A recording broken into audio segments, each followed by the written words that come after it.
Assalamualaikum warahmatullahi wabarakatuh. Perkenalkan, nama saya Anissa Mitri dari Universitas Tomakaka Mamuju, Fakultas Ilmu Komputer, jurusan Teknik Informatika.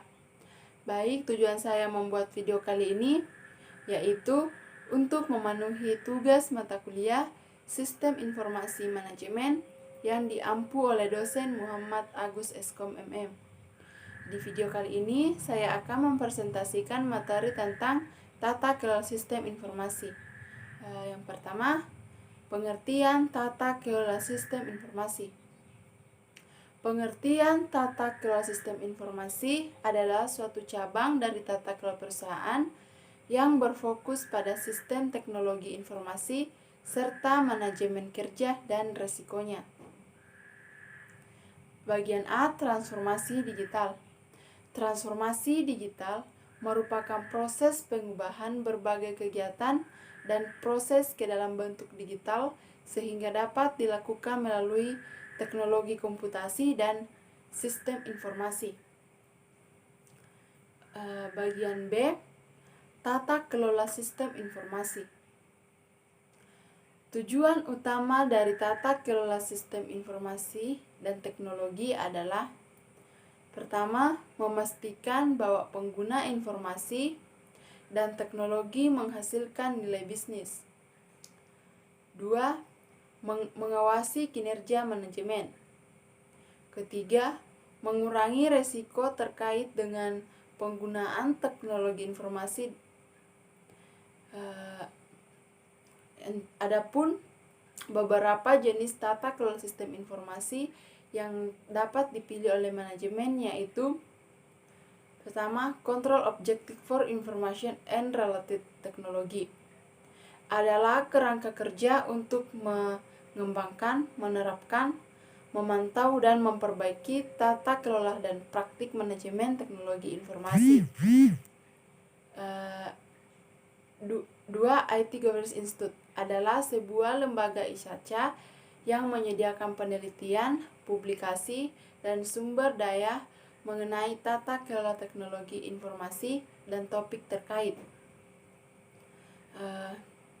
Yang ketiga, IT Service Management merupakan keseluruhan kegiatan yang dilakukan oleh organisasi untuk merencanakan, merancang, menyampaikan, mengoperasikan, dan mengendalikan teknologi informasi yang disediakan untuk memenuhi kebutuhan pelanggan. Yang keempat, File IT adalah kerangka kerja yang menguraikan tata kelola praktik terbaik untuk investasi bisnis teknologi informasi. Bagian C, IT Service Management. IT Service Management merupakan keseluruhan kegiatan yang dilakukan oleh organisasi untuk merencanakan, merancang, menyampaikan, mengoperasikan, dan mengendalikan teknologi informasi yang disediakan untuk memenuhi kebutuhan pelanggan. Yang bagian D, data dan informasi. Data adalah representasi atau yang mewakili suatu objek. Data diciptakan untuk mempermudah informasi dan pemrosesan data agar dapat menggambarkan objek yang diwakilinya. Data yang dipilih harus paling sesuai. Data yang akurat bila diproses akan menghasilkan informasi yang akurat juga. Sedangkan informasi adalah sesuatu data yang sudah dikelola sehingga berguna untuk membuat suatu keputusan. Bagian E, kualitas informasi. Informasi dapat berguna bagi pemakainya atau bahkan tidak berguna sama sekali. Ini tergantung pada kualitas informasi tersebut.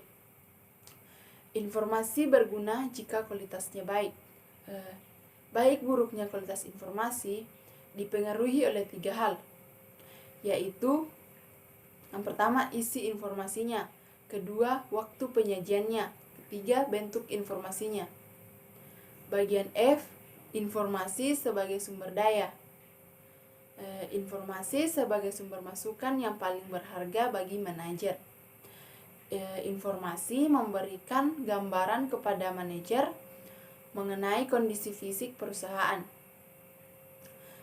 Informasi memegang peran yang sangat vital dalam manajemen perusahaan. Informasi merupakan sumber daya yang penting bagi perusahaan dan juga bagi para manajer untuk mengelola sumber-sumber daya perusahaan. Informasi sangat penting karena informasi merupakan sumber daya yang berharga bagi para manajer guna mendapatkan informasi mengenai kondisi fisik perusahaan.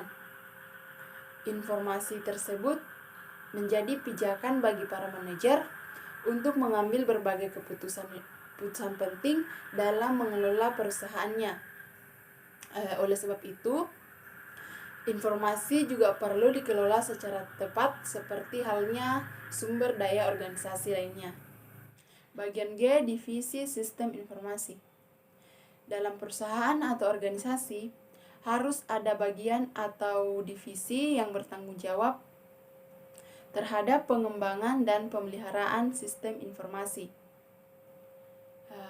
Pengembangan meliputi perencanaan, pembangunan, hingga mengimplementasikan sistem informasi hingga siap pakai. Pemeliharaan meliputi kegiatan untuk menjaga kinerja sistem informasi tetap seperti yang diharapkan. Divisi sistem informasi tergantung besar kecilnya suatu perusahaan. Sekian video presentasi dari saya. Kurang dan lebihnya mohon dimaafkan dan saya akhiri. Wassalamualaikum warahmatullahi wabarakatuh dan